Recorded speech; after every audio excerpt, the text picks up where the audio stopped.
Hi friends, എന്തൊക്കെയുണ്ട് വിശേഷങ്ങൾ? എല്ലാവരും സുഖമായിരിക്കുന്നില്ലേ? അൽഹംദുലില്ലാ, ഞങ്ങൾ സുഖമായിട്ടിരിക്കുന്നു. നാട്ടിൽ വന്നിട്ട് ഔട്ട്ഡോർ കാഴ്ചകളൊക്കെ കാണാൻ പോയത് വളരെ വൈകിയാണ്. സ്കൂളൊക്കെ സ്റ്റാർട്ട് ചെയ്തല്ലോ കുട്ടികൾക്ക്, അപ്പം അതുകൊണ്ട് കുറച്ച് ലേറ്റ് ആയിട്ടാണ് കേട്ടോ പോയത്. കഴിഞ്ഞ വീക്കെൻഡിലാണ് ഞങ്ങളൊന്ന് മുനമ്പം ബീച്ച് വരെ പോയത്. അപ്പോൾ മുനമ്പം ബീച്ചിലെ കുറച്ച് വിശേഷങ്ങളാണ് ഇന്ന് ഷെയർ ആക്കുന്നത് കേട്ടോ. ഇതാണ് മുനമ്പം ബീച്ചിൽ പോകുമ്പോൾ ഇവിടുത്തെ ഒരു 1 കിലോമീറ്റർ ലെങ്ത് ഉള്ള നടപ്പാതയാണ് ഇത്. ബീച്ചിനുള്ളിലേക്ക് ഇങ്ങനെ നടക്കാൻ പറ്റുന്ന ഒരു നടപ്പാത, 1 കിലോമീറ്റർ നീളത്തിലാണ് ഇത് പണി തീർത്തിട്ടുള്ളത്.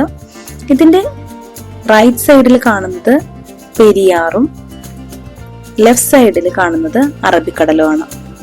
ഇതാണ് കേട്ടോ പെരിയാർ. ഈ പെരിയാർ നദി കടലിലേക്ക് കൂടിച്ചേരുന്ന കാഴ്ചയാണ് ഈ ബീച്ചിൽ ചെന്നാൽ നമുക്ക് കാണാൻ സാധിക്കുന്നത്. അപ്പോൾ ഈ നടപ്പാതയിലൂടെ നടന്ന് അറ്റത്തേക്ക് എത്തുമ്പോഴേക്കും നമുക്ക് പെരിയാറ്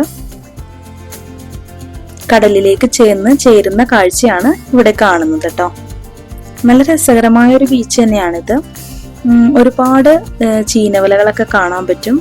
പിന്നെ ഈ പെരിയാറിന്റെ തീരത്തിരുന്ന് ഒരുപാട് ആളുകൾ ഇതുപോലെ മീൻ പിടിക്കുന്നുണ്ടായിരുന്നു.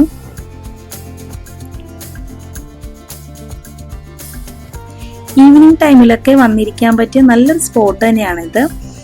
ഇപ്പൊ പിന്നെ കടൽക്ഷോഭമൊക്കെ ഉള്ളത് കൊണ്ട് തന്നെ തിരകള് കുറച്ച് കൂടുതലായിട്ട് എനിക്ക് തോന്നി. പിന്നെ അവിടെ വാർണിംഗ് സൈനൊക്കെ എഴുതി വെച്ചിട്ടുണ്ട്.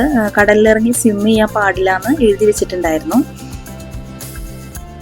പിന്നെ ഈ നടപ്പാതയിൽ നമുക്ക് സൈഡിൽ ഇരിക്കാനുള്ള സൗകര്യങ്ങളുണ്ട്. അപ്പൊ അവിടേക്ക് ഇരിക്കുകയാണെങ്കിൽ നമുക്ക് ഇതുപോലെ ഒരുപാട് മീൻപിടുത്തക്കാരുടെയൊക്കെ ബോട്ടുകൾ പോകുന്നത് കാണാൻ സാധിക്കും. നല്ലൊരു രസകരമായ കാഴ്ചകളാണ് ഇവിടെ ഉള്ളത്. പിന്നെ ബീച്ചിന്റെ സൈഡിലാണെങ്കിൽ ഇരിക്കാനുള്ള സ്പേസ് ഒന്നും ഇല്ലാത്ത ഒരു പ്രോബ്ലം തോന്നിയായിരുന്നു. നല്ല രസമുള്ള ബീച്ച് തന്നെയാണ്, പക്ഷെ ഒരുപാട് വേസ്റ്റ് വന്ന് അടിഞ്ഞിട്ടുണ്ട് തീരത്ത്. അതൊന്നും ക്ലീൻ ചെയ്യാത്തത് കൊണ്ട് തന്നെ നമുക്ക് അവിടെ അധികം ടൈം സ്പെൻഡ് ചെയ്യാൻ പറ്റിയിരുന്നില്ല. ഞങ്ങൾ അവിടെ നിന്ന് വേഗം തന്നെ തിരിച്ചു പോന്നായിരുന്നു. പിന്നെ ഞങ്ങൾ പോയത് കുഴുപ്പള്ളി ബീച്ചിലേക്കായിരുന്നു. കുഴുപ്പള്ളി ബീച്ചിൽ അത്യാവശ്യം ഇരുന്ന് എൻജോയ് ചെയ്യാൻ പറ്റിയ ബീച്ച് തന്നെയാണ് കേട്ടോ. ബീച്ചിന്റെ തീരത്തൊക്കെ നമുക്ക് ഇരിക്കാനുള്ള സൗകര്യമൊക്കെ ഉണ്ട്, അതുകൊണ്ട് നല്ല രസമുണ്ടായിരുന്നു. പക്ഷെ ഇവിടെ അങ്ങനെ ഇരിക്കാനുള്ള സൗകര്യം കുറവായിരുന്നു. ഈ നടപ്പാതയിൽ മാത്രമാണ് 2 സൈഡിലായിട്ട് ഇരിക്കാനുള്ള സൗകര്യമുള്ളൂ. ബീച്ചിന്റെ തീരത്ത് ഇരിക്കാനുള്ള സൗകര്യം വളരെ കുറവായിരുന്നു.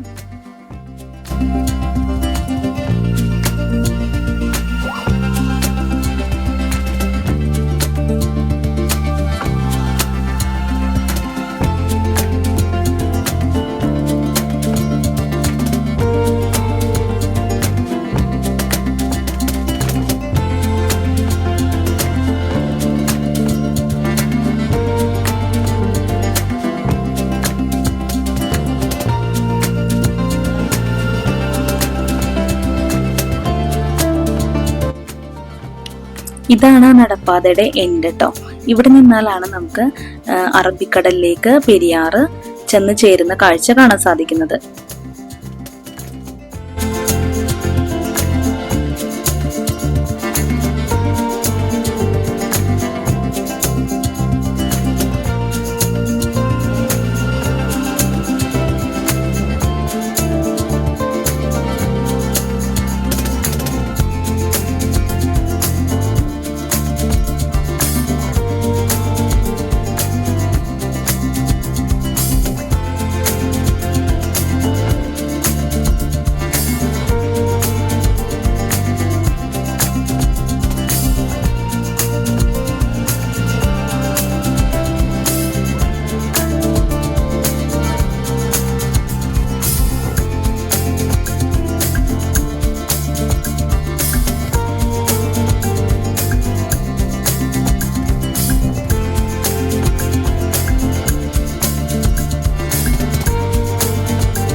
ബീച്ചിൻ്റെ സൈഡിൽ ഇരിക്കാനുള്ള സൗകര്യം കുറവായതുകൊണ്ട് തന്നെ കുറച്ച് നേരം നിന്നിട്ട് നമ്മൾ തിരിച്ചു പോവുകയായിരുന്നു. പിന്നെ കുഴുപ്പള്ളി ബീച്ചിലേക്കാണ് പോയത്. അതിൻ്റെ വീഡിയോ ഞാൻ വേറൊരു വീഡിയോ ആയിട്ട് ഇടാം. കാരണം എന്താണെന്ന് വെച്ചാൽ ഇതിന് ലെങ്ത്ത് കൂടി പോകുന്നത് കൊണ്ടാണ് കേട്ടോ. കൂട്ടുകാർക്ക് വീഡിയോ ഇഷ്ടപ്പെട്ടാൽ ഒന്ന് ലൈക്ക് ചെയ്യണേ. പിന്നെ സബ്സ്ക്രൈബ് ചെയ്യാത്ത കൂട്ടുകാരാരെങ്കിലും വീഡിയോ കാണുന്നുണ്ടെങ്കിൽ നിങ്ങൾക്ക് ഈ ചാനൽ ഇഷ്ടപ്പെട്ടാൽ ഒന്ന് സബ്സ്ക്രൈബ് ചെയ്ത് സപ്പോർട്ട് ചെയ്യണേ. ഇനിയും നല്ല വീഡിയോസ് ആയിട്ട് വരാം. Thank you for watching.